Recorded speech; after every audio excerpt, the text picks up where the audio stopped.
What do you do when every door you knock on stays shut? When you pray, plan, and push, but nothing works out? What if I told you that delay could actually be divine protection? This is the true-to-life story of a family in Africa, Mukuka Chilufya and their two children, who tried everything to move ahead financially. They wanted more. They worked hard. They had big dreams.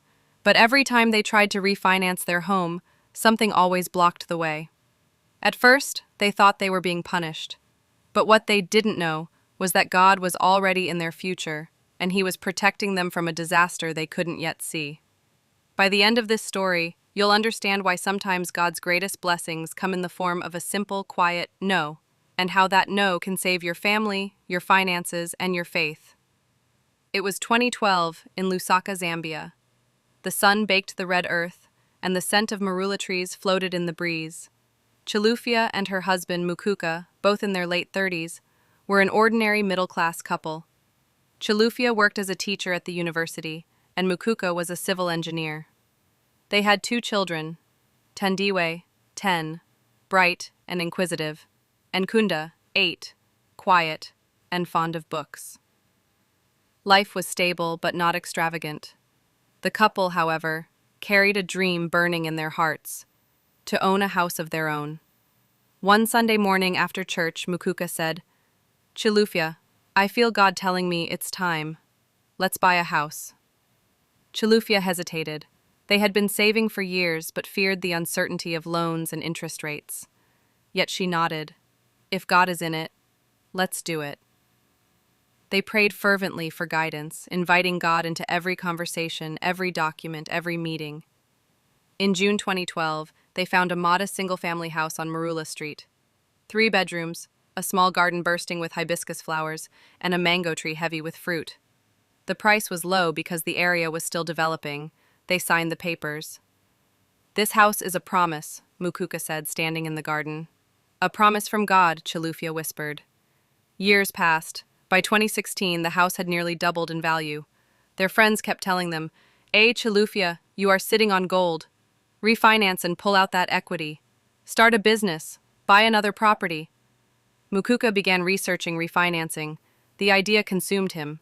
He wanted to build rental flats, perhaps start a small brick-making factory. He dreamt of becoming a landlord. They applied for refinancing 4 times. Each time it failed. One time the bank rejected their documents for incomplete proof of income. Another time, the bank's valuation fell short. Twice, sudden policy changes halted the process. Frustrated, Mukuka grew bitter. "Is God closing doors, or am I just unlucky?" he said one night. But Chilufya, though disappointed, held on to faith. "Maybe God sees what we cannot see," she said. Yet Mukuka was stubborn. He tried one more time in 2019. He bribed a contact at the bank to speed things up. But on the day of signing, his contact was arrested for fraud and the entire process collapsed. Mukuka became silent and withdrawn. But Chilufya prayed. She prayed for peace, for humility, and for God's will to prevail, even when she did not understand it. Then came 2020. COVID-19 spread like a wildfire. People lost jobs, salaries were cut, businesses collapsed. Prices of goods shot up. Most painfully, housing prices tripled. People who had refinanced at higher values were now stuck with crippling mortgage payments. In Chilufya's neighborhood, she saw tears and despair. Her friend Lambe, who'd refinanced to build luxury flats, was now house poor, barely affording her own home. Meanwhile, Mukuka and Chilufya kept paying their original mortgage, only slightly higher due to rising taxes and insurance, but nothing like others. Mukuka sat under the mango tree one evening, watching his children playing. "Chilufya," he said, voice thick. "I was stubborn. I thought I knew best.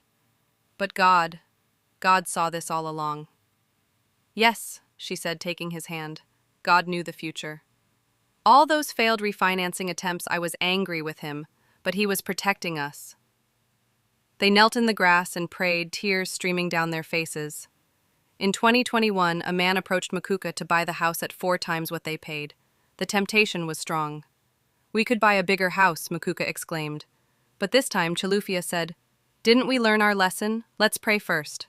They prayed and decided to keep the house because getting a bigger house would mean higher tax, insurance, utility bills, and more maintenance. A month later, the man who wanted to buy their house was arrested for running a scam in property investments. Had they sold to him, they might have lost everything. By 2024, the cost of living had grown even worse. Fuel prices kept rising. Imported goods became expensive due to the weak kwacha. Electricity tariffs shot up. Bread cost triple what it had 2 years earlier. Schools raised fees. Medicine prices soared. News headlines screamed about a looming recession. Some economists even warned Zambia might slide into a depression if things did not improve. People were losing jobs. Shops were closing. Neighbors in Chilufia's area were selling furniture just to pay bills. The atmosphere in the country was heavy with fear and hopelessness. But Mukuka and Chilufia's family felt God's covering. Long before things got this bad, Chilufia had started a vegetable garden behind their house. Tomatoes, impwa, spinach, onions, and even maize filled their yard. Mukuka, after giving up on refinancing, had taken an interest in keeping chickens and goats. When food prices skyrocketed, the Mwendas were still eating fresh eggs, chicken, and vegetables from their own yard. They saved huge amounts on groceries while many others were struggling to buy even basic mealie meal. Neighbors often knocked on their gate.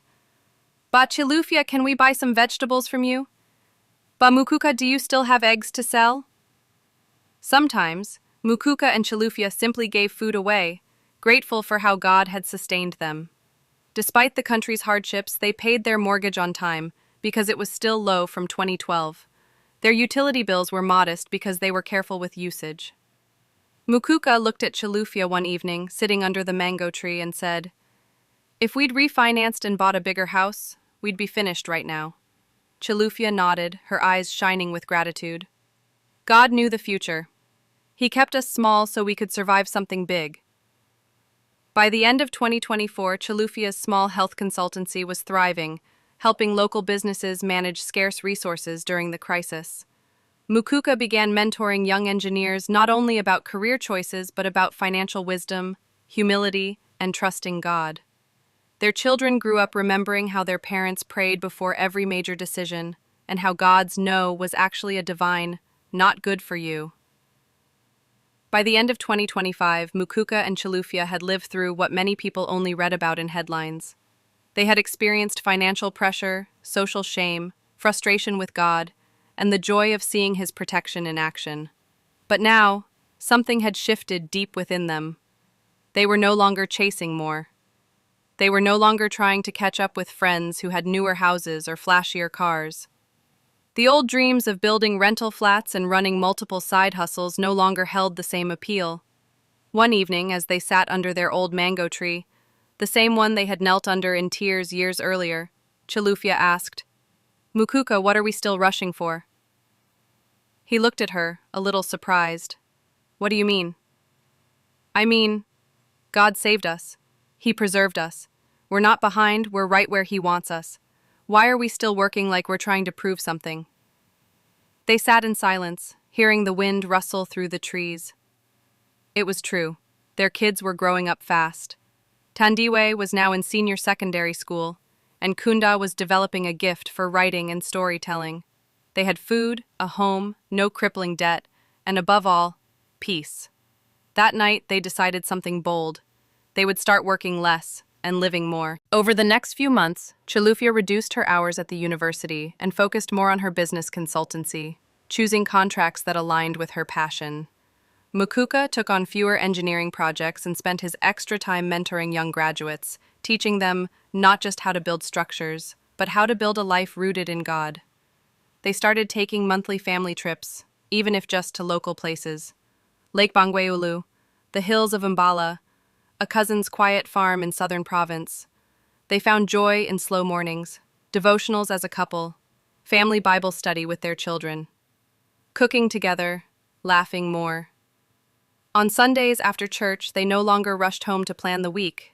Instead, they would spread a mat under the mango tree and share stories from the past, how God closed doors that would have destroyed them and opened ones they never asked for. Their kids noticed the change.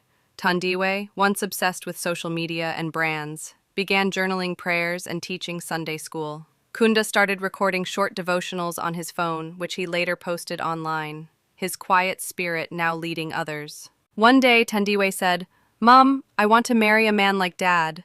and Chilufya smiled, knowing not long ago they nearly fell apart under the pressure of wanting more. Zambia's economy still struggled. Some families had lost homes, others were deeply in debt. But the Mwendas had become a living example in their community, not because they were rich, but because they were anchored. They began hosting quiet evening gatherings in their garden, devotions with neighbors, testimonies under the stars, sharing vegetables, eggs, and wisdom. People came not for food, but for hope. And that's what their house became. Not just a shelter, but a light. Looking back, Mukuka often told people, "I used to beg God for a bigger house. Now I thank him for the small one that saved us." And Chilufya would add, "He gave us exactly what we needed, not to make us rich, but to keep us faithful." They realized they weren't just spared financial ruin. They were rescued from a lifestyle that would have cost them their peace, their marriage, their family. Now, they lived slower, loved deeper, prayed longer, and gave more.